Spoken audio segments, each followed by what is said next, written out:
ఉరి ఉగ్రదాడికి ప్రతీకార చర్యగా భారత సైన్యం సరిహద్దులు దాటి చేసిన శత్రు సంహారాన్ని ఒప్పుకొని పాకిస్తాన్ భారత సైనికుల 8 మందిని చంపామని, ఒకరిని ప్రాణాలతో పట్టుకున్నామని పేర్కొంది. ఈ మేరకు డాన్ పత్రికలో కథనం వెలువడింది. భారత సైన్యం పీఓకేలోకి ప్రవేశించలేదని, కేవలం కాల్పుల విరమణ ఉల్లంఘనకు పాల్పడిందని కథనంలో వివరించింది.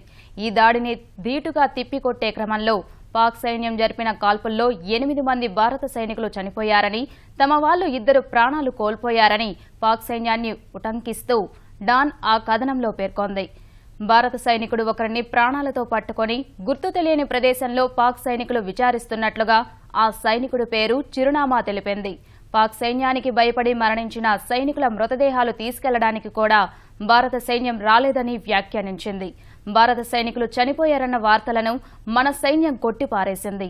అవన్నీ ఆధారం లేని వార్తలుగా పేర్కొన్న సైన్యం 37RRకి చెందిన ఒక సైనికుడు మాత్రం ఆయుధంతో సరిహద్దులు దాటాడని, అతడి సమాచారాన్ని పాక్ డీజీఎంఓకి హాట్లైన్ ద్వారా భారత్ డీజీఎంఓ తెలిపినట్లు సైన్యం ప్రకటించింది.